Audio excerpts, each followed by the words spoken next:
ایک دن کا گیپ آ گیا ہے تو شاید آج کی مجلس میں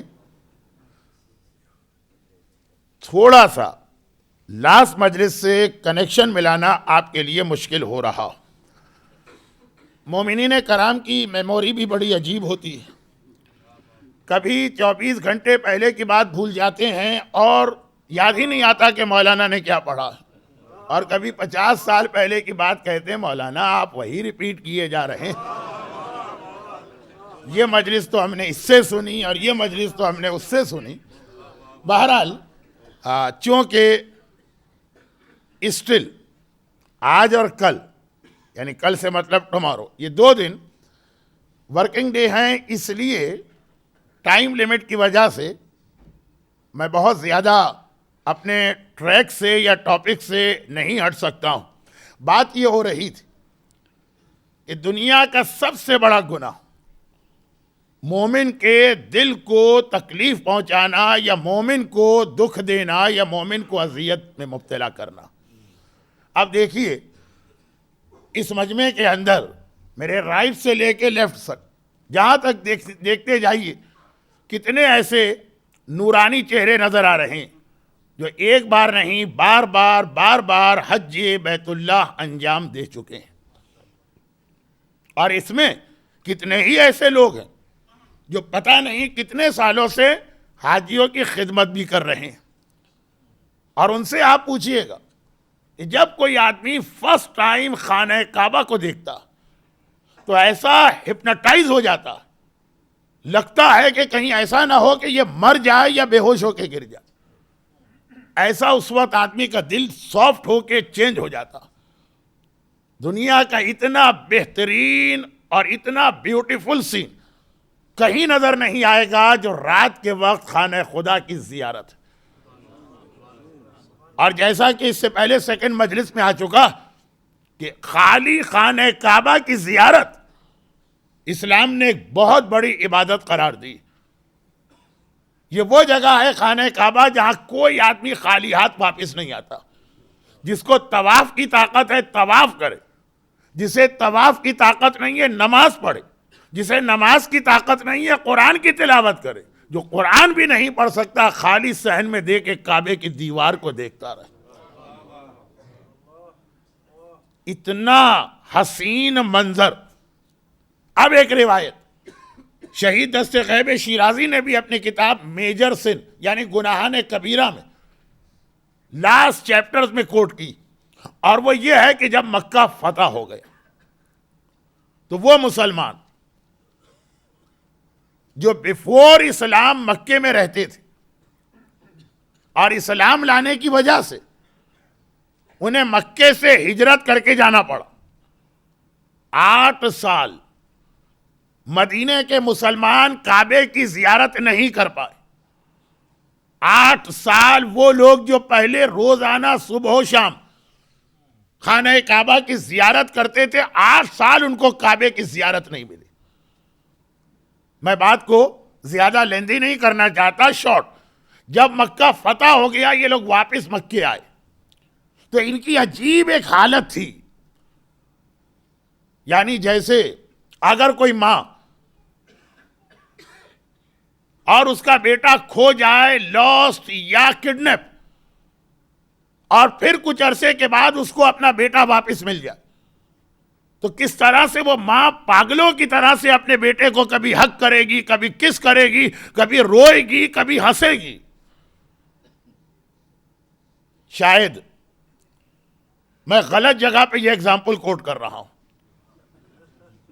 یہ شاید مجھے انڈیا میں اور پاکستان میں پڑھنا چاہیے، یہاں تو شاید مجھے یہ اگزامپل کوٹ کرنا چاہیے کہ اگر کسی آدمی کا کتا یا کسی عورت کی بلی کھو جائے، کرنٹ ایشوز انشاءاللہ بات آگے بڑھے گی، لیکن جس چیز سے آدمی کو محبت ہوتی ہے وہ چیز اگر اس کے ہاتھ سے چلی گئی اور پھر جب واپس ملتی ہے تو کتنا ایموشنل ہوتا ہے آدمی۔ جب یہ مکے کے پرانے مسلمان واپس مکے میں آئے اور خانہ خدا کو 8 سال کے بعد دیکھا تو عجیب ان کی حالت تھی. خانہ کعبہ کی دیوار سے یہ لپٹ رہے ہیں, کوئی رو رہا ہے, کوئی ہنس رہا, کسی کی آنکھوں میں آنسو, کسی کی سمجھ میں نہیں آ رہا کہ میں یہ خوشی کیسے سیلیبریٹ کروں. پیغمبر اسلام نے اس وقت ان تمام مسلمانوں کی اٹینشن کو اپنی جانب ڈائیورٹ کیا اور کہا کہ اے مسلمانوں, اللہ کا یہ گھر, تمہیں اس سے کتنی محبت ہے اور اس گھر کی کتنی امپورٹنس ہے. اب بتاؤ, اگر کوئی خانہ خدا کو توڑ دے یا ڈیمولش کر دے, کیا تم اسے برداشت کرو گے؟ خانہ خدا, ہسٹری یہ بتاتی ہے کہ جب ابراہ نے اٹیک کیا تو اللہ نے اس کو پروٹیکٹ کیا, مگر 2 مرتبہ سو کالڈ مسلمان خانہ خدا پہ اٹیک کر کے کعبے کی 3 دیواروں کو ڈیمولش کر چکے ہیں. مگر ہسٹری سے ہمیں اتنا کنسرن نہیں ہے.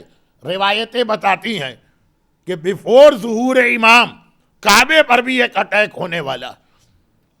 انشاءاللہ بعض مومنین کی اسپیشل ریکویسٹ پر 1-2 دن کے بعد میں تھوڑی سی حدیثیں اپنے زمانے کے امام کے بارے میں پڑھوں گا, موسٹ پروبیبلی شب جمعہ, کیونکہ شب جمعہ امام کو یاد کرنے کی رات ہے. البتہ آج صرف اتنی سی بات کہ بیفور ری اپیئرنس یا بیفور ظہور خانہ خدا پہ ایک اٹیک اور ہوگا, اور اس میں چانسز ہیں کہ خانہ کعبہ کو توڑ دیا جائے گا.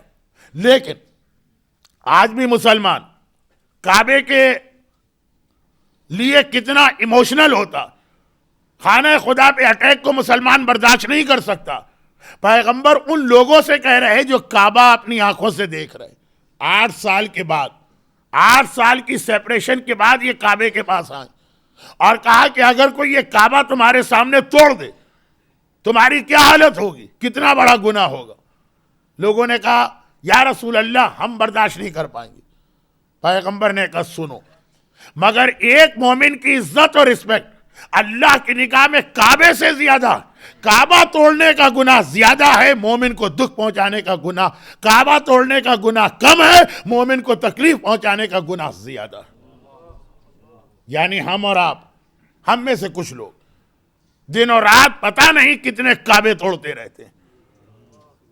آپ نمازوں میں پڑھیے گا, آپ روزے میں پڑھیے گا, آپ طواف میں پڑھیے گا, واجب نہیں, سنت نماز, سنت روزہ, سنت طواف. کتنی جگہ پہ یہ ریکمنڈیشن ہے کہ اگر کوئی مومن تمہارے پاس کوئی پرابلم لے کے آ رہا ہے اپنی نماز توڑ دو, مومن کا دل نہیں ٹوٹنا چاہیے. سنت روزہ توڑ دو, مومن کا دل نہیں ٹوٹنا چاہیے. خانہ کعبہ کا طواف توڑ دو, مومن کا دل نہیں ٹوٹنا چاہیے. جب ایک عام مومن کا یہ اسٹیٹس, تو اگر کوئی رسول اللہ کو تکلیف پہنچائے, ایک عام مومن کو اگر کوئی تکلیف پہنچاتا ہے تو یہ زیادہ بڑا گناہ ہے کعبے کو توڑنے سے. اور رسول اللہ کو تکلیف, رسول اللہ کو ایک تکلیف پہنچتی ہے جب کوئی پیغمبر کی اولاد اہل بیت آل محمد پر کسی طرح سے اٹیک کرتا ہے. یہ بات تو ڈیٹیل میں بعد میں آئے گی, مگر ایک سوال میں آپ سے آج کر رہا ہوں, اہل بیت کا اسٹیٹس کتنا ہائی؟ اسلام مائنس اہل بیت نتھنگ, اسلام وداؤٹ اہل بیت نتھنگ. اگر کوئی چاہتا ہے کہ میں مسلمان بھی بنوں لیکن لو اور اہل البیت میرے دل میں نہ ہو, شاید ایک کافر اس سے بہتر ہوگا. اور ایک کافر جو اہل البیت سے لو کرتا ہے, کتنی ہی جگہ پہ مرنے کے بعد اللہ کی خاص رحمت اس کو ملے گی. لیکن اب ذرا بتائیے کہ رسول اللہ جو خاص طور پر اپنی بیٹی فاطمہ اور اپنے بیٹے حسین سے اتنی محبت کرتے ہیں, مگر اسلام کی ویلیو اتنی ہے کہ اسلام کے لیے اللہ کے رسول نے ان کو قربان کر دی. حسین شہید ہو جائے میرا اسلام بچ جائے, اکبر مارا جائے میرا اسلام بچ جائے. یہ اسلام کتنا اہم ہے.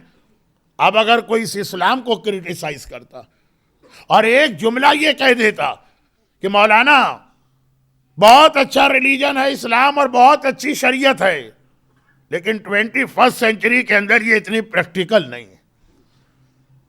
یا یہ کہہ دے کہ مولانا دارالسلام کے اندر تو یہ اسلام بہت اچھا ہے، لیکن ہاؤ اٹس پاسبل کہ ہم اس اسلام پر ویسٹ میں بیٹھ کے پریکٹس کریں. یہ سب سے پہلے یہ جو اس نے کہا اس پہ آرگومنٹ تو چھوڑیں، اس نے سب سے پہلے رسول اللہ پہ اٹیک کیا اور پیغمبر کے دل کو تکلیف پہنچائی.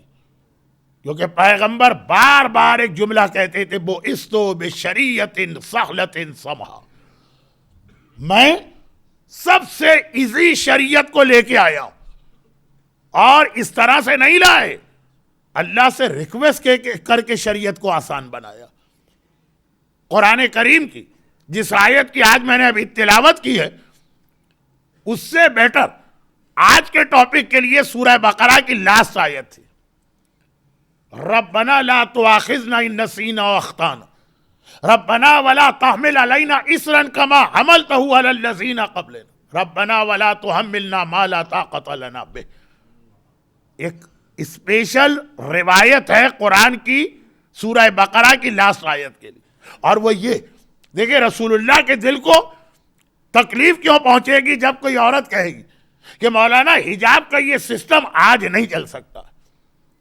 رسول اللہ کے دل کو تکلیف کیوں پہنچے گی جب کوئی بزنس مین کہے گا کہ حرام و حلال کا یہ سسٹم آج کے زمانے میں نہیں چل سکتا. رسول اللہ کو تکلیف کیوں پہنچے گی جب ہمارا کوئی یوتھ کہے گا کہ مولانا یہ اسلام جس میں انٹرٹینمنٹ کی ساری چیزیں حرام ہیں. آج کل اسی کا نام انٹرٹینمنٹ ہے نا، کہ ڈرگس کی اجازت دی جائے، شراب پینے کی اجازت دی جائے، میوزک کی اجازت دی جائے، مکس گیدرنگ کی اجازت دی جائے، ڈسکو میں جانے کی اجازت دی جائے، نائٹ کلب میں جانے کی اجازت دی جائے. آج اسی کو انٹرٹینمنٹ کہتے ہیں نا. اس کے علاوہ حلال انٹرٹینمنٹ جو اسلام نے کی وہ ہمارے نزدیک انٹرٹینمنٹ ہی نہیں. بات کو میں آج بہت اس لیے لمبا نہیں کرنا چاہتا ہوں کہ بہت اہم حدیث ابھی آنے والی، اسے میں کمپلیٹ تو نہیں کر پاؤں گا، لیکن ایٹ لیسٹ ہاف حدیث تو پڑھ لوں. اور وہ یہ کہ رسول اللہ کے دل کو اس جملے سے اتنی تکلیف پہنچتی جب ہماری کوئی عورت حجاب کے حوالے سے شریعت پہ کامنٹ پاس کرتی. ہمارا کوئی بزنس مین اسے حرام طریقے سے پیسہ کمانا تو وہ اپنے ویسٹڈ انٹرسٹ کے لیے شریعت پہ اٹیک کرتا، اس لیے کہ رسول اللہ نے اس شریعت کو اللہ سے دعا کر کے اتنا سمپل بنائے. روایت یہ ہے کہ معراج، journey to heaven, journey to sky, ہمارے یہاں 27 رجب کو معراج کی رات سمجھ کے سیلیبریٹ کیا جاتا. اب یہ خود ایک ہسٹری کا مسئلہ کہ 27 رجب شب معراج ہے کہ نہیں، لیکن اسے رکھیے ایک طرف، جس کا ان شارٹ ایک ہی جملہ کہ رسول اللہ کو ایک بار نہیں کئی مرتبہ معراج ہو. لیکن میں بات کر رہا ہوں اس لاسٹ اینڈ فائنل معراج کی جو جسٹ بیفور ہجرہ اور آفٹر دا ڈیتھ آف حضرت ابو طالب اور حضرت خدیجہ ہوئی. ایک معراج، یہ بہت امپورٹنٹ، اس کی ڈیٹیل آج نہیں آ رہی ہے، صرف ایک روایت. رسول اللہ نے جب یہ جرنی ٹو ہیون شروع کیا تو پیغمبر جب مکے سے نکلے، وہ اسٹارٹنگ سنیے بہت شارٹ اور پھر اینڈ سنیے بہت ڈیٹیل میں. روایت یہ ہے کہ رسول خدا جس ٹرانسپورٹ پہ جا رہے تھے، سواری، وہ پہلے تو اس دنیا میں اس طرح چلی جیسے ایروپلین چلتا، اور پھر وہ سواری اس طرح چلی جیسے راکٹ چلتا. یعنی پہلے وہ ہاریزنٹل چلی اور اس کے بعد ورٹیکل. پہلے پیغمبر نے دنیا کا ایک سروے کیا، بالکل اسٹارٹنگ میں قم گئے، مدینے گئے، بیت المقدس گئے، کوہ طور پہ گئے، نجف گئے، اور پھر آسمان کی جانب. جیسے ہی رسول اللہ مکے سے باہر نکلے، کسی نے رائٹ سائڈ سے پیغمبر کو کال کیا. اب رسول، سب سے زیادہ رسول کا اخلاق امپورٹنٹ ہے. اسلام نے بھی، قرآن نے بھی رسول کے اخلاق کو کتنا پریس کیا. کافر، مشرک، ظالم، دشمن، یہ بھی رسول اللہ کو آواز دیتا ہے تو رسول ریپلائی ضرور کرتے ہیں. پیغمبر نے کوئی ریپلائی نہیں دیا. لیفٹ سائڈ سے کسی نے رسول اللہ کو کال کیا، پیغمبر نے کوئی ریپلائی نہیں دیا. پیغمبر کے راستے میں ایک عورت آئی، بڑی خوبصورت، بہت ہی بیوٹیفل، اب بالکل ابھی بیوٹی پارلر سے تیار ہو کے آئی. پتہ نہیں انگلینڈ میں ہوتے ہیں کہ نہیں، لیکن کیسے ہو سکتا ہے جہاں عورت ہوگی وہاں بیوٹی پارلر ہوگا. تو اب بالکل تیار ہو کے آئی. پیغمبر نے فوراً نگاہیں نیچی کر لی، آگے بڑھے. کہ پھر پیغمبر کے کان میں ایک آواز آئی، ایک بہت ہی بھیانک، بہت ہی خطرناک قسم کی آواز. جیسے کل حجت الاسلام مولانا شاہ نواز مہدوی صاحب قیامت کے حوالے سے بات کر رہے تھے کہ جب اسرافیل وہ ٹرمپٹ کو بلو کرے گا تو کیسے ایک آواز آئے گی. پیغمبر نے ایک آواز سنی ایسی کہ اگر کوئی نارمل آدمی ہوتا تو مر جاتا. اور پھر پیغمبر نے مدینہ شہر دیکھا. یہ معراج کا بالکل بگننگ ہے. معراج یعنی journey to heaven, journey to sky. ایک بات رسول اللہ نے ایک سوال کیا، یہ میں اس لیے بتا رہا ہوں کہ اس میں تربیت اولاد کا ایک بہت اہم رول ہے، اور شاید میری ایک پوری مجلس اسی عشرے میں اس ٹاپک پر ہو. پیغمبر نے اللہ سے کوسچن کیا کہ اے اللہ یا او اللہ، مجھے رائٹ سائڈ سے کسی نے کال کیا تھا اور میں نارملی ہر پکارنے والے کو جواب دیتا ہوں، لیکن اس وقت میرا دل ہی نہ چاہا اس کو جواب دینے کا. وہ کون تھا؟ تو کہا کہ وہ مذہب یہودیت تھا، اور اگر تم اس کو جواب دے دیتے تو بعد میں تمہارا کلمہ پڑھنے والے میں سے 1/3 اسلام چھوڑ کے وہاں چلے جاتے. اور لیفٹ سائڈ سے کس نے مجھے پکارا؟ کہا وہ کرسچینٹی تھی، اور اگر تم اس کو جواب دے دیتے تو تمہارے ماننے والوں میں 1/3 اس مذہب میں چلے جاتے. اور وہ آگے جو عورت آئی تھی وہ یہ دنیا، جو اپنی ساری اٹریکشن کے ساتھ ہر آدمی کو اپنی جانب بلاتی، اور اگر تم اس کی جانب اٹینشن کو پے کرتے تمہارا کلمہ پڑھنے والوں میں 1/3 اسلام کو چھوڑ کے دنیا کو سجدہ کرتے. وہ جو مولا کی حدیث ہے کہ اے دنیا میں نے تجھے 3 طلاقیں دی، اور اس کے بعد کی جو حدیث کہ وہ جو آواز آئی، کہا کہ اے اللہ کی طرف سے ریپلائی، اے میرے رسول، یہ آواز جو ہے نا اس کا سیکریٹ جبرائیل بتائیں گے. جبرائیل آگے آئے اور کہا کہ یا رسول اللہ 70 ایئرز اگو، 70 سال پہلے ہم فرشتوں میں ایک ڈسکشن ہو رہا تھا، اور وہ ڈسکشن یہ تھا. اب دیکھیے کل رات کی مجلس جو حجت الاسلام مولانا شاہ نواز مہدوی صاحب نے پڑھی تھی، اور آج کی مجلس کا خالی اتنا سا ایک ایکسٹریکٹ یا پورشن یہ سیم ٹاپک بن گیا، البتہ ڈیفرنٹ وے میں. کہا کہ فرشتوں میں ایک ڈسکشن ہو رہا تھا 70 ایئرز اگو، 70 سال پہلے، کہ جہنم کا سب سے چھوٹا عذاب کیا ہے. سب سے چھوٹا، سب سے یعنی لائٹسٹ عذاب، سب سے ہلکا عذاب. تو ہم لوگ ڈیسائیڈ نہیں کر سکے. فرشتوں نے جہنم دیکھا، ان کو ہر عذاب بڑا لگ رہا، تو ہم نے خدا سے کہا کہ او اللہ گائیڈ اس، جہنم میں سب سے چھوٹا عذاب کون سا؟ تو اللہ نے کہا وہ جو ایک ویل ہے اور جو پورا بھرا ہوا ہے فائر سے، اسنیک سے، بچھو سے اور مختلف عذاب سے، یہ سب سے چھوٹا عذاب ہے. تو ہم نے پوچھا کہ اے اللہ یہ کنواں جو ہے، یہ ویل، یہ اس کی ڈیپتھ کتنی ہے؟ تو 70 ایئرز اگو اللہ نے ہمیں آرڈر دیا کہ ہم ایک پتھر اس کے اندر پھینکیں، بہت بڑا ایک اسٹون. آج وہ پتھر گرتے گرتے اس کنویں کے اندر نیچے باٹم سے جا کے ٹکرایا. یہ اس کی آواز تھی جو آپ نے سنی. 70 سال تک وہ پتھر گرتا رہا گرتا رہا گرتا رہا 70 ایئر، اور ابھی جا کے باٹم سے وہ ہٹ کرتا ہے تو آواز آتی ہے. یہ جہنم کا سب سے چھوٹا عذاب. لیکن یہ میں نے کیوں یہ روایت پڑھی، یہ میرے ٹاپک میں یوں نہیں. وہ اس لیے پڑھی کہ یہ ہے معراج کا آغاز، اسٹارٹنگ. اور جب معراج ختم ہو رہی ہے یعنی پیغمبر اپنے اس سفر میں سب سے پیک پر پہنچے. پیک کسے کہتے ہیں؟ جہاں پہ خالی اللہ تھا اور رسول تھے، اللہ کا فزیکل وجود نہیں.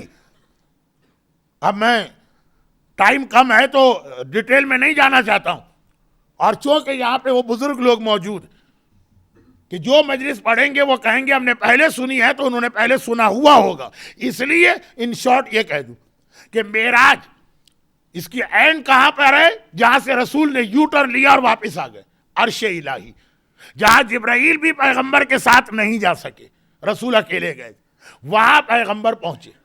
تو یہ جو ابھی آپ نے سنا کہ 4 قسم کے سین پیغمبر نے اسٹارٹنگ میں دیکھے، انہوں نے ایک ایٹماسفیئر بنایا تاکہ رسول اللہ جب اللہ کے پاس جائیں تو پھر آپ کی سمجھ میں آ جائے پیغمبر کی ریکویسٹ. پیغمبر نے دیکھا میری قوم کے لیے، میرا کلمہ پڑھنے والوں کے لیے کفر کا خطرہ ہے، شرک کا خطرہ ہے، دنیا اپنی جانب ان کو اٹریکٹ کرے گی، اور جہنم کا منیمم عذاب اتنا بڑا. جب منیمم یہ ہے تو میکسیمم کیا ہوگا؟ اب پیغمبر اللہ کے پاس پہنچے، اس دنیا سے پیغمبر ہیون میں یا اسکائز میں پہنچے، وہاں صرف رسول ہے اور صرف اللہ، کوئی فرشتہ بھی وہاں نہیں جا سکتا. ہے نا حدیث میں کہ جبرائیل کو رسول اللہ نے انوائٹ کیا میرے ساتھ اور آگے چلو، گھبرا گیا، لو جاوزت انملۃ لاحترقت، یا رسول اللہ اس کے آگے میری لمٹ نہیں ہے، اگر میں ذرا سا اتنا آگے بڑھا جو انگلی کا یہ پہلا حصہ تو میرے بال اور پر جل جائیں گے، میں جل کے راکھ ہو جاؤں گا، میں بھی وہاں نہیں جا سکتا، خالی آپ جائیں گے. پیغمبر پہنچے، یہ 4 سین پیغمبر دیکھ کے آئے، اللہ کے پاس پہنچے. اب آئیے، ایک مہمان، ایک وزیٹر ایسے آدمی کے پاس گیا ہے جو کائنات میں سب سے عظیم ہستی ہے، آدمی نہیں، اللہ کے پاس گیا. اللہ کون ہے؟ بسم اللہ الرحمن الرحیم. رسول کون ہے؟ وما ارسلناک الا رحمۃ للعالمین. رحمت کے پاس جا رہی ہے. سب سے پہلی پیغمبر اسلام نے کیا ریکویسٹ کی؟ جیسے ہی وہاں پہنچے اللہ نے کہا اے میرے حبیب تم مہمان بن کے میرے پاس آئے ہو، مہمان مجھ سے کچھ مانگو. 2 جملے آپ کو یاد دلا دو. کل جناب حر کے مصائب جو آپ سن رہے تھے حجت الاسلام مولانا شاہ نواز مہدوی صاحب سے، اور ہر سال آپ سنتے ہیں ڈیفرنٹ علماء سے، اس میں جملہ ہے نا کہ آقا حسین نے کہا تھا حر آج تم مہمان بن کے میرے پاس آئے ہو، اور میں پانی کا ایک کوزہ تمہیں نہیں دے سکتا ہوں. کہ جب مہمان آتا ہے تو میزبان کا فرض ہے، جب ہوسٹ آتا ہے تو گیسٹ کی ذمہ داری. اور دوسرا جملہ یہ سنیے، یہ حاجیوں کو دیکھ کے یاد آ رہا، جب آپ عمرہ کرنے جائیں کہ حج کرنے جائیں تو واجب تو نہیں ہے لیکن ہائیلی ریکمینڈڈ ہے کہ مسجد کے گیٹ میں انٹر نہ ہو.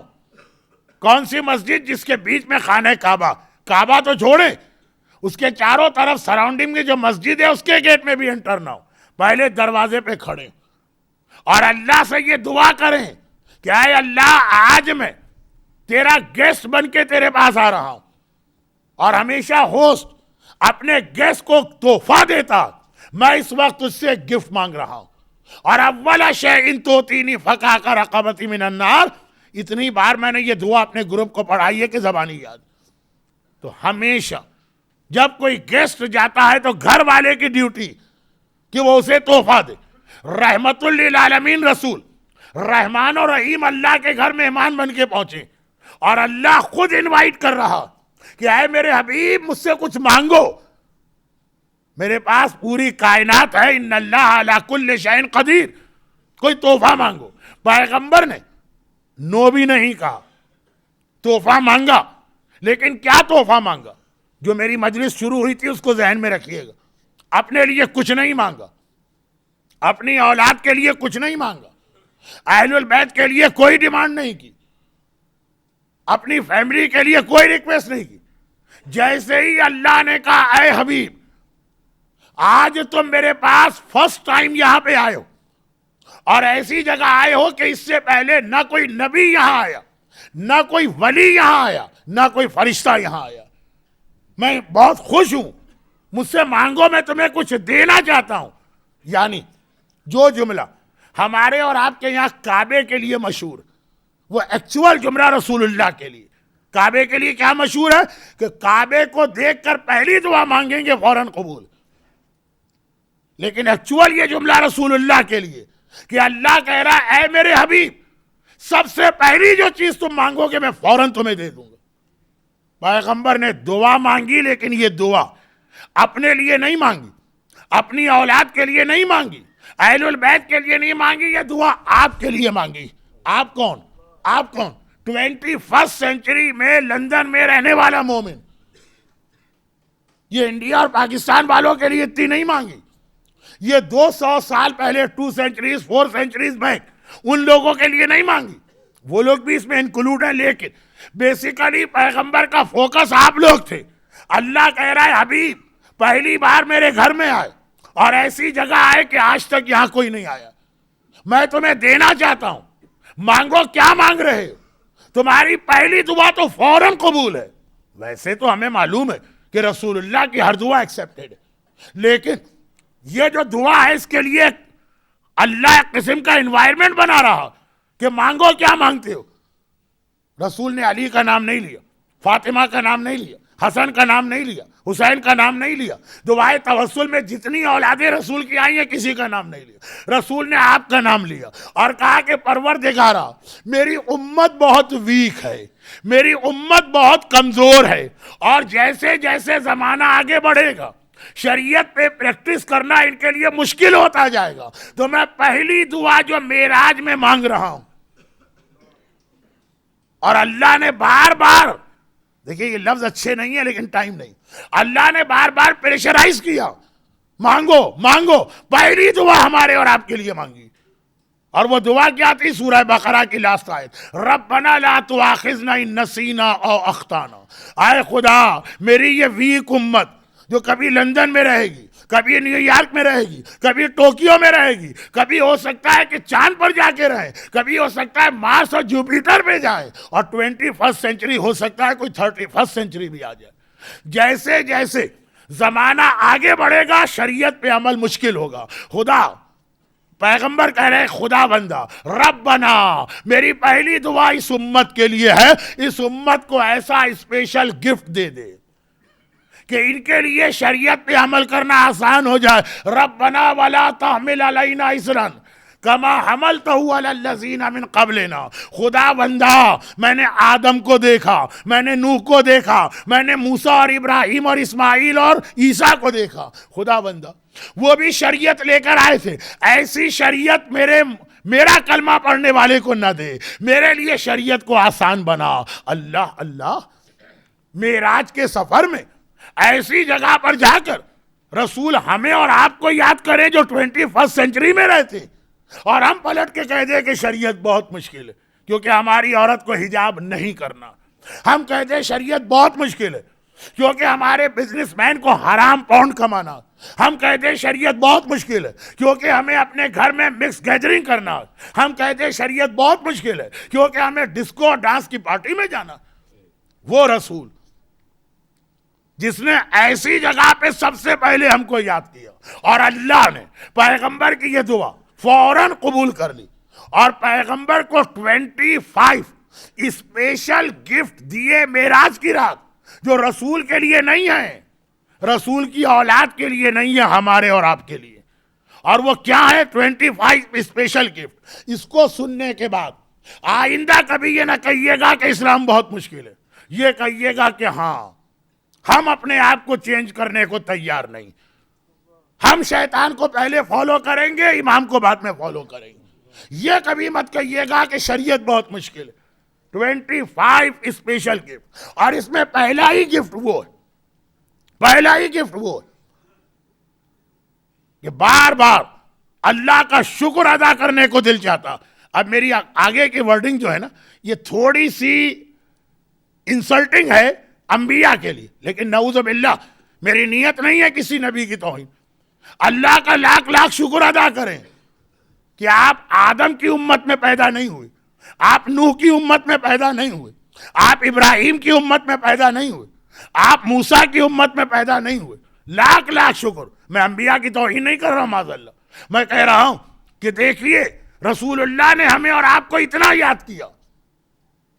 پہلا ہی گفٹ وہ یہ کہ اے میرے حبیب تیری امت سیم وہ گناہ کرے جو گناہ دوسرے نبی کی امت کر چکی، تو اس دوسرے نبی کی امت پر عذاب آیا، تمہاری امت کو میں نے عذاب سے بچا لیا. اور اسپیشلی عذاب کی ایک قسم میں مسخ، ٹرانسفارمیشن، میٹامورفیسس نہیں، میٹامورفیسس کا لفظ صحیح نہیں، عذاب کی ایک قسم ہوتی ہے ٹرانسفارمیشن. اللہ کا عذاب آتا، کسی آدمی کو پتھر بنا دیا جاتا.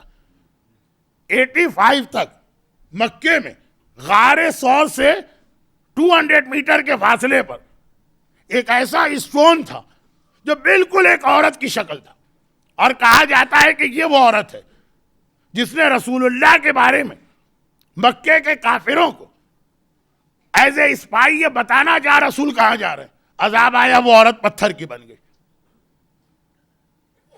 اب وہ پتہ نہیں کتنا اتھینٹک ہے کہ نہیں،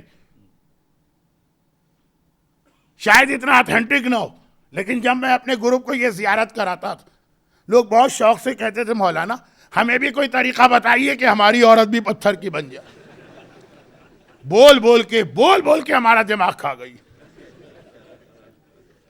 تو خیر وہ عورت والی روایت شاید اتنی اتھینٹک نہیں، لیکن اللہ کا عذاب آیا ہے، گناہگار ٹرانسفر ہو گیا، ٹرانسفارمیشن. آدمی تھا پتھر بن گیا، آدمی تھا جانور بن گیا. اور ذرا لسٹ دیکھ لی، اور یہ one of the most authentic روایت ہے کہ 39 جانور اس دنیا میں ایسے جو پہلے کوئی امت اور قوم تھی، پہلے کوئی آدمی تھا، ایسا گناہ کیا کہ اللہ نے عذاب بھیج کے اس کو ٹرانسفارم کر دیا. پھر وہ تو مر گیا، اسی کی شکل میں اللہ نے وہ جانور کی اسپیشی پیدا کی تاکہ اس کو دیکھو اور وہ گناہ یاد آ جائے. فار ایگزامپل ہاتھی، فار ایگزامپل لومڑی، فار ایگزامپل خرگوش، فار ایگزامپل بغیر چھلکے کی مچھلی.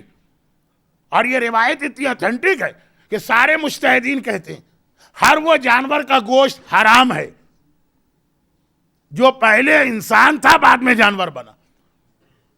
پھر وہ تو ختم ہو گئے، یہ اب اس کی نسل نہیں چل رہی ہے.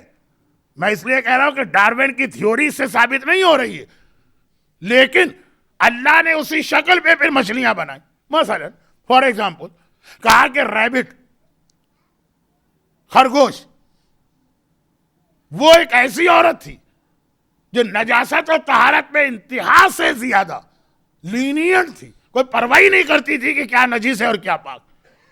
عذاب آیا، وہ ریبٹ خرگوش بن گئی.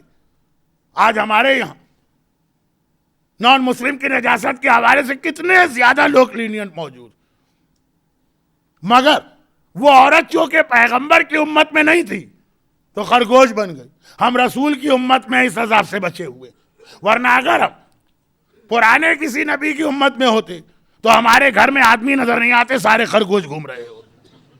جتنا زیادہ ویسٹ میں لوگ نجاست طہارت میں لینینٹ ہو گئے. بغیر چھلکے کی مچھلی، کہا یہ وہ گناہگار قوم تھی جو داڑھی کو شیو کرتی تھی. اللہ ایک دفعہ عذاب نہیں آتا، وارننگ آتی ہیں تین وارننگ. ظہور امام سے پہلے بھی 3 وارننگ آئیں گی.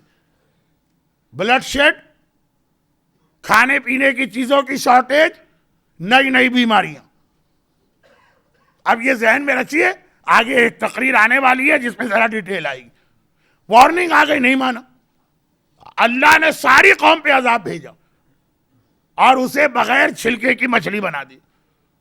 اب اگر آج بھی یہی ہوتا تو حجت امام بارگاہ یا کچھ امام بارگاہوں کے مومنین چھوڑ کر ہر طرف ہمارے گھروں میں مچھلیاں گھوم رہی ہوتی. ہم کیوں بچے ہیں اس عذاب سے؟ اس لیے کہ الحمدللہ رحمت للعالمین رسول کی امت میں پیدا ہوئے، اور پیغمبر کو اللہ کا یہ گفٹ کیا ہے حبیب، جو گناہ نوح کی قوم نے کیا اور وہ ٹرانسفارم ہو گئے، ٹرانسفارمیشن ہو گئے، تمہاری قوم وہی گناہ کرے گی لیکن اللہ یہ عذاب نہیں دے گا. وہی گناہ ابراہیم کا امتی کرے گا مسخ ہو جائے گا تمہاری امتی گناہ کرے گا، ہم اس عذاب سے بچائیں گے۔ بلکہ بہت ہی انٹرسٹنگ ایک واقعہ ہے، لیکن یہ پوائنٹ اور واضح ہو جائے۔ شیخ مرتضی انصاری شیعہ تاریخ کے ون آف دا گریٹسٹ مرجے، اگر ٹاپ 5 مرجے کے نام ڈھونڈے جائیں پوری شیعہ ہسٹری میں ٹاپ 5، تو اس میں ایک نام شیخ مرتضی انصاری کا ہے۔ بہت ہی عظیم عالم۔ آج جتنا ہمارا اجتہاد ہے اس کے سارے روٹس شیخ مرتضی انصاری نے قائم کیے۔ جیسے ایک لفظ آج کل بہت فیمس ہو رہا، اطمینان۔ یہ اطمینان جو ہے شرعاً اس کا کیا اسٹیٹس ہے، یہ شیعہ تاریخ میں سب سے پہلے شیخ مرتضی انصاری نے ڈسکس کیا تھا کہ اطمینان وہ چیز ہے جس کی وجہ سے واجبات اور حرام کا سسٹم بنتا۔ بہت بڑے مرجے۔ اچھا، ان کا ایک انٹرسٹنگ واقعہ ذرا سا ٹاپک سے ہٹ کے سن لیجئے، بہت چھوٹا۔ میں اکثر پاکستان میں اپنے مجمع کو میمورائز کراتا ہوں 40 مجتہدین کے نام۔ ایٹ لیسٹ نماز شب میں تو آپ ان کو یاد کر لیجئے، جن کا احسان ہے ہماری قوم پر کہ آج شریعت ابھی تک پریزرو ہے۔ تو شیخ مرتضی انصاری کا نام ہائیلی ریکمینڈڈ میں کرتا ہوں نماز شب میں، کیونکہ علامہ ہلی کا نام لوگوں کو پتا ہے، علامہ مجلسی کا پتا، شیخ مرتضی۔ بس یہ سمجھ لیجئے کہ استاد المجتہدین۔ آج جتنے مجتہد ہیں، چاہے وہ آغا سیستانی ہو، چاہے آغا خوئی ہو، چاہے آغا خمینی ہو، چاہے آغا خامنائی ہو، سب اسٹوڈنٹ ہیں شیخ انصاری۔ جب تک کہ ان کی بک کوئی مجتہد نہیں پڑھے گا وہ مجتہد نہیں ہو سکتا۔ ان کا ایک چھوٹا سا واقعہ ہے، اچھا اس کو چھوڑ دیجیے، آج اس وقت ٹائم ہاتھ سے نکلا جا رہا، اصل واقعہ سنیے۔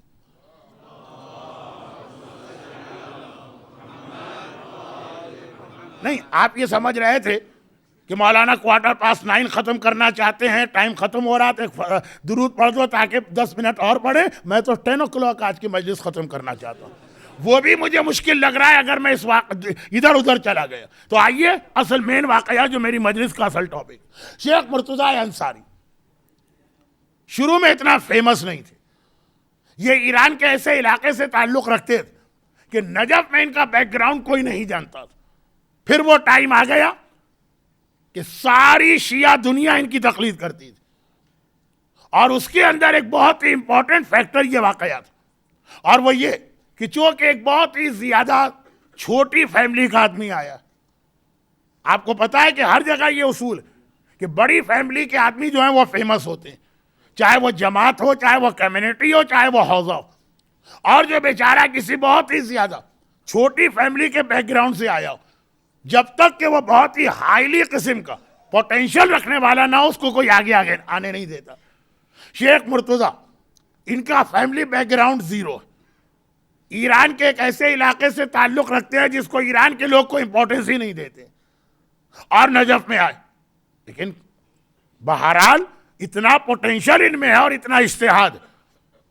اب جب وہ علم میں بہت اونچے مقام پہ پہنچ گئے، ابھی بھی کچھ لوگ ڈاؤٹ فل تھے کہ ایسے مرجے کی تقلید کی جائے کہ نہ کی جائے۔ پھر یہ واقعہ سامنے آیا اور آنکھیں بند کر کے سب نے ان کی تقلید کی۔ واقعہ یہ کہ یہ اپنے گھر میں بیٹھے، جب تک کہ یہ ٹیررزم نہیں آیا تھا، کتنا ایزی تھا مراجع سے ایکسس کرنا۔ بھئی اس مجمع میں کتنے سارے ایسے لوگ جو آغا خوئی کے زمانے میں جاتے تھے، روز آنا ایک ٹائم مرجع کے پاس تھا، ہر آدمی ملاقات کر سکتا۔ آغا محسن الحکیم کی زیارت کرنے والے تو کتنے خوش قسمت اس مجمع میں ہیں، اور جن کو پتا ہے کہ کتنا ایزی تھا آغا محسن حکیم سے ملنا۔ امام خمینی بھی بیفور ریولوشن نجف کے اندر کتنا ایزی تھا ایکسس کرنا ان کو۔ یہ تو اب ماحول ایسا بدلا۔ تو بات ہے شیخ مرتضی کی کہ جب مرجع جو تھا دن میں ایک ٹائم پبلک سے ملاقات کے لیے رکھتا تھا، وداؤٹ اینی ریسٹرکشن، دروازہ کھلا ہے، جس کا دل چاہے جا کے ملاقات کرے۔ شیخ مرتضی کے گھر میں پبلک جمع، سوال و جواب جاری، باہر کے زوار آئے ہوئے ہیں، وہ زیارت کر رہے ہیں، بہت سے لوگ اپنے مسئلے لے کے آئے ہیں، اور بہت سے لوگ اپنا خمس لے کے آئے۔ اس وقت تک یہ کنسپٹ شیعت میں نہیں آیا تھا کہ خمس مرجع کو اس کنڈیشن پہ دینا ہے کہ وہ تمہیں اکاؤنٹس لا کے دے، اگر وہ اکاؤنٹس دے گا تو ہم خمس دیں گے، ورنہ خمس نہیں دیں گے۔ اس وقت تک لوگ خمس کو حق فاطمہ سمجھتے تھے، آج خمس کو اپنے باپ کا مال سمجھتے ہیں. خیر، اب یہ جو ایک بہت بڑا فرق آ گیا ہمارے درمیان. بھئی ہمارے باپ کا پیسہ کسی کے پاس ہو تو ہمیں یہ حق ہے کہ ہم اس سے پوچھیں کہ حساب کتاب دو، اور فاطمہ کا پیسہ کسی کے پاس ہے تو ہم فاطمہ زہرا کے وارث و جانشین نہیں ہیں، ہمیں یہ اختیاری نہیں ہے کہ ہم جا کے پوچھیں. فاطمہ کا ایک وارث زندہ، پردہ غیبت میں صحیح زندہ، حساب کتاب لے گا تو وہ لے گا، ہمیں اور آپ کو تو رائٹ ہی نہیں ہے اس میں بولنے کا. تو خیر، اس وقت یہ کنسپٹ تھا کہ خمس حق فاطمہ، ہم اسے اپنا فیملی کا پیسہ نہیں سمجھتے تھے. تو لوگ خمس لا کے دے رہے ہیں وداؤٹ آسکنگ اینی اکاؤنٹس. کہ اتنے میں ایک آدمی اور آ گیا کمرے میں. ان آؤٹ تو ہوتا رہتا ہے، لیکن وہ آنے والے کی پرسنالٹی اتنی گریسفل تھی کہ لوگوں نے اسے فرسٹ ٹائم نجف میں دیکھا، لیکن اس کا چہرہ، اس کا اپیئرنس، اس کا ڈریس، سب ایسا کہ پورا مجمع جو ہے قسم کے پریشر میں آ گئے. اور یہ اسلام میں ایک بہت اہم چیز بتائی گئی کہ جیسے میگنیٹ ہے اس کا ایک میگنیٹک فیلڈ ہوتا، اسی طرح سے ایک نیک آدمی کا ایک اسپریچول اس کا ایک فیلڈ بنتا ہے، اس کے اندر جانے والا خود چینج ہو جاتا. اسی لیے کوئی چیز کبھی عالم کو ریپلیس نہیں کر سکتی. کتاب سے آپ کو نالج ملے گی، لیکن جو اسپریچول ایک قسم کی کلینلیس ٹرانسفر ہوتی ہے، اس کے لیے عالم مرجع مجتہد کی ضرورت ہے. یہ ٹاپک بعد میں آئے گا، ابھی بات کمپلیٹ. وہ آدمی آیا، سب لوگ اس کو دیکھ کر فرسٹ ٹائم دیکھ رہے ہیں، لیکن انڈر پریشر. یعنی بالکل وہی حالت جو ابھی آپ نے جملہ پڑھا، یا وجیہن عند اللہ، اس کو دیکھتے ہی اندازہ ہو رہا کہ بہت ہی گریسفل اس کی پرسنالٹی ہے، ہی از سم تھنگ. اب وہ آگے بڑھا، اس کی پرسنالٹی کی وجہ سے لوگوں نے اس کو راستہ دیا. واقعہ سن چکے ہیں نا آپ کہ عباس بنو امیہ کا خلیفہ ہشام حجر اسود کو بوسہ نہ دے سکا، اور میرا مظلوم امام پہنچا تو مجمع خود بخود ہٹ گیا، امام کے لیے راستہ بن گیا. جو امام کی شان ہے وہ امام کے غلام کی بھی شان ہوتی ہے. لیکن یہ واقعہ تو غلام کا نہیں ہے، خود امام کا. آنے والا آیا، ابھی لوگوں کو نہیں پتا کون، اور وہ شیخ انصاری کے قریب گئے اور کہا کہ اے شیخ، میں تم سے ایک سوال پوچھنا چاہتا ہوں. شیخ نے کہا کہ میں بیٹھا اسی لیے ہوں کہ لوگوں کے پرابلم سالو کروں، کیا ہے آپ کا سوال؟ اس نے کہا کہ ایک آدمی ہے اور اس پر اللہ کا عذاب آیا، اس کا ٹرانسفارمیشن ہو گیا، مسخ ہو گیا. اب اس کی بیوی کے لیے کیا شرعی مسئلہ، بیوی کیا کرے گی؟ شیخ نے جواب دیا کہ تمہارا سوال انکمپلیٹ بھی ہے اور تمہارا سوال غلط بھی ہے. وہ آدمی مسکرایا، اس نے اپنی انسلٹ فیل نہیں کی، اور اس نے کہا اچھا پہلے یہ بتاؤ کہ میرا سوال انکمپلیٹ کیوں ہے؟ کہا اس لیے کہ جب اللہ کا عذاب آتا اور گناہگار مسخ ہو جاتا، یعنی اس کا ٹرانسفارمیشن ہو جاتا، تو اس کی دو کیٹیگریز، یا وہ پتھر بن جاتا ہے یا وہ جانور بن جاتا. بنی اسرائیل کے لوگ بندر بنے، یہ تو واقعہ خود قرآن کے اندر، تو کسی شک کی گنجائش نہیں ہے اس عذاب پر کہ عذاب کی ایک کیٹیگری ہے مسخ. لیکن آدھے لوگ پتھر بنتے ہیں، آدھے لوگ جانور بنتے ہیں. تو تمہارا سوال انکمپلیٹ ہے، تم نے یہ نہیں بتایا کہ وہ آدمی جس کی بیوی کی طرف سے مسئلہ پوچھنے آئے، اس پر عذاب آیا تو وہ پتھر بنا یا وہ جانور بنا؟ آنے والے نے مسکرا کے کہا اچھا دونوں کا جواب دے دو. کہا کہ جواب یہ کہ اگر شوہر عذاب آیا اور پتھر بن گیا تو اس کی بیوی یہ سمجھے کہ میرا شوہر مر گیا ہے، عدہ وفات، ایک ویٹنگ پیریڈ، ایک عدہ جو مرنے کے بعد عورت پر واجب، یعنی بیوی پر، وہ رکھے اور آزاد ہے، دوسری شادی کر سکتی. اور اگر وہ جانور بنا تو اس صورت میں اس کی بیوی طلاق والا عدہ رکھے اور اس کے بعد وہ آزاد. اب دیکھیے عدے کی دو کیٹیگریز ہیں، دونوں کا ٹائم پیریڈ الگ، ایک طلاق کے بعد کا ویٹنگ پیریڈ، ایک موت کے بعد کا ویٹنگ پیریڈ. آنے والے نے کہا کہ ڈیفرنس کیوں ہے؟ کہا اس لیے کہ پتھر جو ہے، حدیث میں یہ آیا کہ میت، ڈیڈ باڈی پتھر کی طرح، تو اگر یہ پتھر بن گیا تو گویا یہ میت، میت ہے تو اس کا الگ ادعا ہے وہ رکھنا. اور جانور کسے کہتے ہیں؟ جانور کہتے ہیں زندگی ہے خالی عقل نہیں رہی. تو اگر کوئی زندہ آدمی پاگل ہو جائے، اگر کسی کا شوہر پاگل ہو جائے تو اس کو کیا کرنا؟ حاکم شرع کے پاس جا کے طلاق لے گی اور ادعا طلاق رکھے گی. تو جانور مینس زندہ ہے عقل نہ رہی، اس میں حکم ہے ادعا طلاق کا. اور پتھر کا مطلب ہے کہ زندہ ہی نہیں ہے، ڈیڈ باڈی ہو گیا، اور ڈیڈ باڈی کا حکم ہے کہ موت والا ادعا رکھنا. وہ آنے والا پھر مسکرا دی، کہا کہ یہ تو تم نے بتایا کہ میرا سوال انکمپلیٹ کیوں تھا، مجھے ڈیٹیل بتانا چاہیے تھی، لیکن تم نے یہ بھی کہا. وہ شیخ سے کہہ رہا ہے، مرجع وقت سے کہہ رہا ہے، ون آف دا گریٹسٹ مراجع آف شیعہ ہسٹری، ان سے کہہ رہا تم نے یہ کہا میرا سوال ہی ٹوٹلی رانگ. وائی؟ سوال میں کیا غلطی؟ قرآن بھی کہہ رہا ہے، حدیث بھی کہہ رہی ہے کہ یہ عذاب آیا. کہا اس لیے کہ اگر یہ سوال حضرت آدم کا امتی پوچھتا، حضرت نوح کا امتی پوچھتا، حضرت ابراہیم کا امتی پوچھتا، حضرت موسیٰ کا امتی پوچھتا، حضرت عیسیٰ کا امتی پوچھتا تو صحیح تھا. اس لیے کہ ان انبیاء کے امتی پر یہ عذاب آ سکتا ہے، لیکن پیغمبر اسلام کے آنے کے بعد اللہ کا یہ اسپیشل وعدہ ہے شب معراج کہ پیغمبر کے امتی پر یہ والا عذاب نہیں آئے گا، اس لیے اب یہ عذاب آ ہی نہیں سکتا. اور تمہارا سوال ٹوٹلی رانگ. جب یہ کہا تو بجائے اس کے کہ آنے والا offended یا hurt یا اس کو برا لگے، مسکرا کے کہتا یا شیخ انتا مجتہد حقا، آئی بیئر وٹنس، میں گواہی دیتا ہوں کہ واقعاً تو ایک صحیح مجتہد ہے. یہ جملہ اس نے کہا، اور جیسے یہ جملہ کہا اب جتنے وہاں پہ آڈینس ہیں یا جتنے لوگ وہاں پر سب نے چونک کے سر اٹھائے. اس لیے کہ آیت اللہ سیستانی کے پاس جا کر اگر کوئی آدمی یہ کہے، آغا خامنائی کے پاس جا کے کوئی آدمی یہ کہے، مرحوم آغا خوئی سے اگر کوئی یہ کہے کہ میں گواہی دیتا ہوں کہ تم مجتہد ہو، تو جملہ جس انداز سے کہا گیا تو ایسا ہی آدمی کہہ سکتا ہے جو ان سے بھی بڑا ہو. تو سارے مجمع نے چونک کے سر اٹھایا. شیخ انصاری کو یہ کون کہہ رہا؟ اب جو سر اٹھایا دیکھا کمرہ خالی ہے، کوئی نظر نہیں آ رہا. ایک آدمی نے نہیں دیکھا، 500 آدمیوں نے دیکھا کہ آنے والا آیا. ایک آدمی نے نہیں سنا، 500 آدمیوں نے سنا کہ آنے والے نے شیخ انصاری سے باقاعدہ ڈیبیٹ کی ہے، مسئلہ پوچھا ہے، کلیئرفیکیشن لی ہے، دوبارہ کاؤنٹر مسئلہ پوچھا ہے. لیکن اچانک ہماری آنکھوں کے سامنے موجود تھا، کہاں چلا گیا؟ ہر ایک سمجھ گیا یہ تو ایک ہی کا کیریکٹرسٹک ہے، اس دنیا میں ایک ہی ہے جو ہے لیکن آنکھوں سے غائب ہو جاتا ہے. لوگ سمجھ گئے یہ امام زمانہ تھے جنہوں نے آ کر شیخ مرتضیٰ کی مرجعیت کی گواہی دی ہے.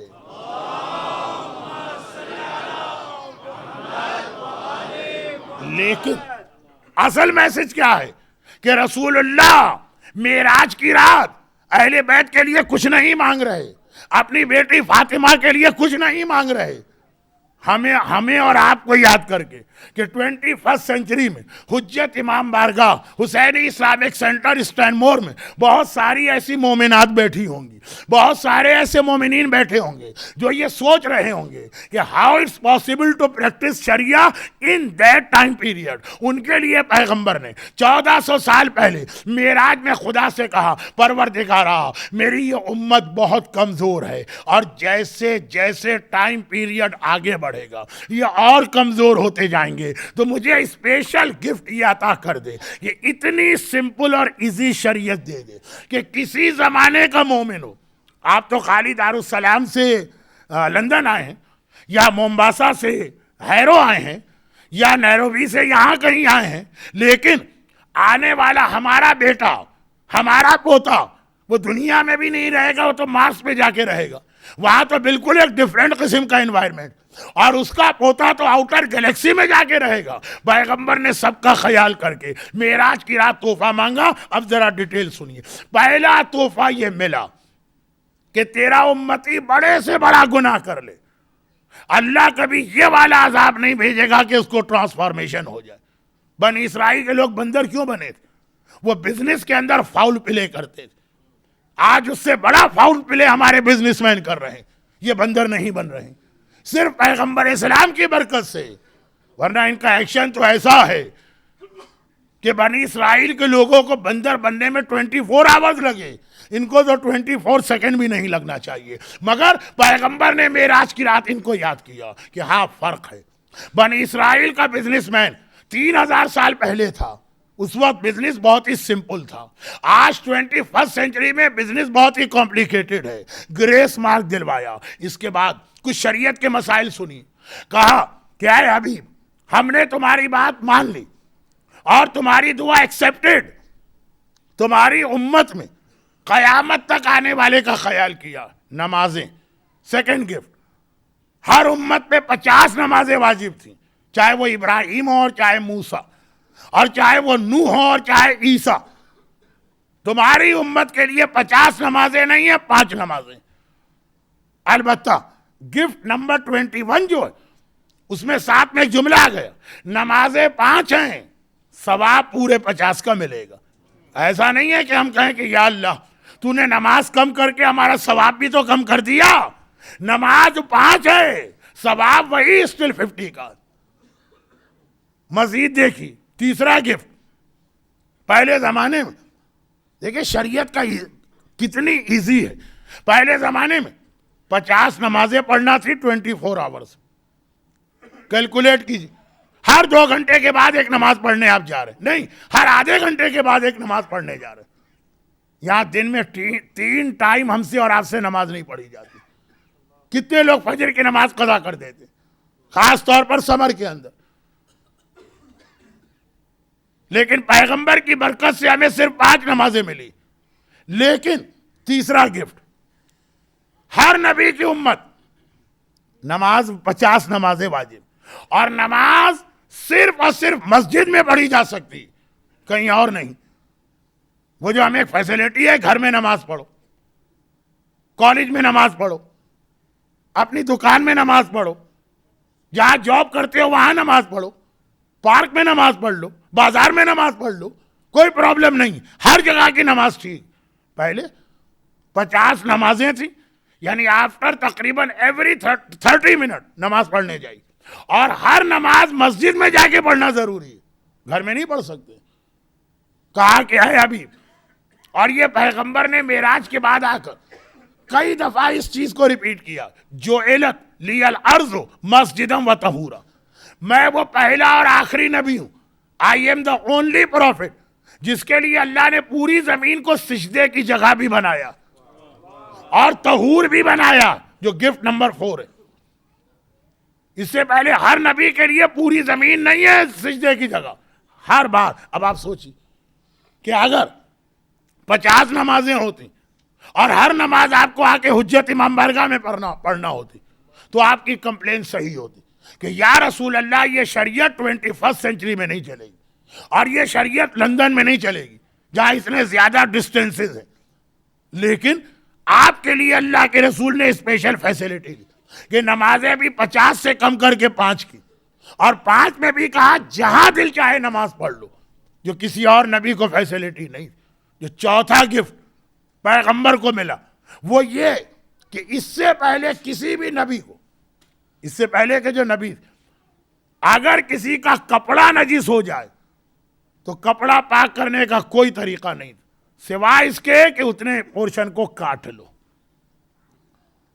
آج جیسے جو آپ کے یہاں غسل و کفن کمیٹی ہوگی، کبھی کبھار ایسا پرابلم آتا ہے کہ کفن پہنایا اور نجس ہو گئے، تو کہا جاتا ہے کہ کفن کاٹ لینا یہ ایزیئر ہے کفن پاک کرنے سے۔ لیکن خیر وہ تو ہم اپنا جو ہمیں ایزی لگے۔ پہلے زمانے کے نبی اگر کپڑا نجس ہو گیا، اور کپڑا دن اور رات نجس ہوتا، کاٹنا پڑے گا، there is no other choice۔ آج تو خیر اب مجھے نہیں پتا کہ اس وقت کیا فیشن چل رہا، لیکن جن کا کپڑا نجس نہیں ہوتا وہ بھی جگہ جگہ سے جین پھاڑ لیتے ہیں، پتہ نہیں کیوں پھاڑتے تھے۔ لیکن پیغمبر سے پہلے ہر نبی، دیکھیں کٹا ہوا کپڑا بدنما ہو جاتا تھا، اب آج کل تو فیشن ہے اس وقت بدنما فیسلٹی دے دی، نہیں کپڑا کاٹنے کی ضرورت نہیں ہے، جا کے اتنے کپڑے میں پانی ڈالو۔ مگر گفٹ نمبر 5، اور وہ یہ ہے کہ پہلے زمانے کے انبیاء میں چیز پاک کرنے کے لیے خالی پانی چاہیے ہوتا تھا، کوئی اور چیز نہیں۔ آپ بیمار ہیں، آپ کو ٹیمپریچر ہے, وضو کرنا پڑے گا, غسل کرنا ہوگا. پیغمبر کو اللہ نے 13 مطہرات دیے ہیں. یہ فقہ کا مسئلہ میں مجلس میں نہیں پڑھنا چاہتا. اب خالی پانی نہیں ہے, زمین پہ بھی کچھ چیزیں پاک ہو جاتی ہیں, سورج کے ذریعے بھی کچھ چیزیں پاک ہو جاتی ہیں. اگر غسل کرنا پاسبل نہ ہو تو تیمم بھی کر کے آپ نمازیں پڑھ سکتے ہیں. یہ کسی نبی کو فیسلٹی نہیں تھی, یہ فیسلٹی اللہ کے رسول نے 21 سینچری میں حجت امام بارگاہ میں آنے والے اور جہاں جہاں آج لوگ موجود ہیں اپنے ان مومنین کے لیے لی. اس کے بعد 3 بہت امپورٹنٹ گفٹ اللہ نے دیے. اور پہلا گفٹ 3 بہت امپورٹنٹ, کہا کہ اے حبیب تمہاری امت کے لیے اگر بھول کے عالم میں وہ کوئی گناہ کر لے تو وہ معاف. یو فارگیٹ, ایک گناہ تھا بھول سے کر لیا. مثلا میں بہت اسٹرانگ ایگزامپل دے رہا ہوں. مثلا شراب کہیں تھی, ہم نے بھولے سے پی لی, کتنا بڑا گناہ ہے شراب. لیکن اگر بھولے سے پی لی, جان بوجھ کے نہیں, کوئی گناہ نہیں, کوئی سزا نہیں, کوئی توبہ نہیں. اگر حرام گوشت ہے, یہاں آپ کے ویسٹ کا بہت بڑا مسئلہ ہے نا, بھولے سے کھا لیا معاف. پہلے زمانے کے نبی میں ایسا نہیں تھا. بھول کے عالم میں بھی گناہ کرو گے تو پنشمنٹ ملے گی. دوسرا یہ کہ بائی مسٹیک کوئی گناہ کر لے, پہلے زمانے کے نبی میں بائی مسٹیک نہیں چلتا تھا, پنش بائی مسٹیک گناہ معاف ہے. اس کو کہتے ہیں خطا. فرق کیا ہے سنیے, ٹائم نہیں ہے اس لیے میں صرف ایک ایگزامپل دے رہا ہوں. آپ روزے کے عالم میں ہیں, بھولے سے آپ نے کھا لیا, روزہ آپ کا صحیح. پہلے زمانے کا امتی ہوتا, یہ روزہ بھی کمپلیٹ کرو, رمضان کے بعد اس کی قضا بھی کرو, اور ہو سکتا ہے کہ 60 روزے بھی پنشمنٹ میں رکھو. فیسلٹی آپ کو ہے کہ نہیں. بھول, خطا مانے بائی مسٹیک. مسٹیک کا مطلب یہ ہے کہ ہم نے عید کے دن روزہ رکھ لی جو حرام ہے, لیکن بھول میں نہیں, مسٹیک. ہمیں پتہ ہی نہیں تھا کہ آج چاند ہو گیا اور عید ہو گئی. اگر آپ عید کا روزہ حرام ہے لیکن بائی مسٹیک آپ رکھ لیں, آپ سمجھ رہے ہو کہ ابھی چاند نہیں ہوا, تو کوئی یہ قیامت نہیں ٹوٹی, یہ کوئی بہت بڑا کوئی حرام نہیں ہوا. یہ تو وہ اسپیشل گفٹ ہے جو شب معراج رسول اللہ نے آپ کے لیے اللہ سے مانگا اور اللہ نے دے دیا آپ کو, کہ بھول کے عالم میں گناہ ہو تو معاف ہے. یعنی روزے میں آپ نے کھا لی, غلطی سے بائی مسٹیک آپ کی کیلکولیشن میں کوئی مسٹیک ہو گئی, عید تھا آپ سمجھے رمضان ہے, یا وائس ورسا, گناہ معاف ہے. وہ ایسا نہیں کہ آپ کو پکڑا جائے گا تم نے عید کے دن روزہ کیوں رکھا. اور تیسری چیز, ان کیس آف ڈاؤٹ, اگر ہم نے کوئی گناہ کر لیا وہ بھی معاف. ہمارے سامنے ایک چیز آ گئی, ہمیں شک ہے پتہ نہیں یہ پاک ہے کہ نجس. یہ بریڈ ہم لے کر آئے سپر مارکیٹ سے, پتہ نہیں پاک ہے کہ نجس, شک ہے, آپ کھا سکتے. بعد میں پتہ چلا کہ ایکچولی یہ نجس تھی, نو پرابلم, کوئی باندھا نہیں, کوئی گناہ نہیں, کوئی پنشمنٹ نہیں ہے, کوئی کفارہ نہیں ہے, کوئی توبہ نہیں. شک کے عالم. اب میں مثال دے رہا ہوں جو بہت غلط ہے, یعنی یہ ایک پرابلم اس دوبارہ کریٹ ہوگا. لیکن کیا کروں, جب آغا خوئی سے پوچھا گیا, ان کی کتاب میں پرنٹڈ ہے یہ جواب, انہوں نے کہا کہ یہ ہماری اتھارٹی میں نہیں ہے, جو شریعت کا ایکچوئل مسئلہ ہے وہ ہم بتائیں گے. وہ کیا, اسلام میں 50% میوزک حرام ہے اور 50% میوزک حلال ہے. ایک میوزک کی آواز آئی, ہم ڈاؤٹ میں ہے کہ یہ حرام والا ہے کہ حلال, تو ان کیس آف ڈاؤٹ آپ اسے سن سکتے ہیں.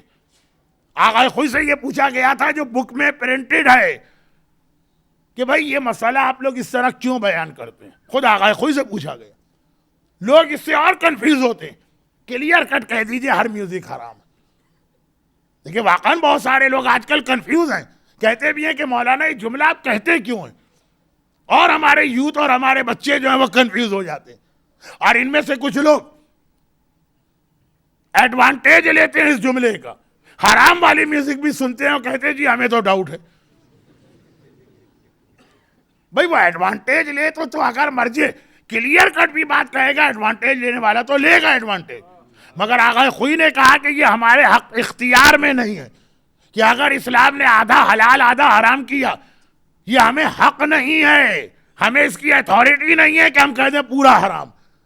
باقاعدہ یہ کسی نے سوال کیا تھا, جو لوگ مجھ سے بھی کہتے ہیں مولانا آپ اور کوئی ایگزامپل دیجیے. یہ ایگزامپل آپ دے کے اور زیادہ ہماری قوم کو چانس دیتے ہیں ایڈوانٹیج لینے کا. آج کتنے نوحے اس لیے حرام ہیں کہ وہ سارے میوزیکل انسٹرومنٹ کے ساتھ بنائے جاتے ہیں جس میں کوئی ڈاؤٹ ہی نہیں ہے کہ وہ حرام. لیکن آج کا یہ ٹاپک نہیں ہے، اس لیے کہ ایک سلوات آپ نے بھیجی تھی تاکہ میں تقریر آگے کراؤں، اس کی پاور ختم ہو گئی. اب یہ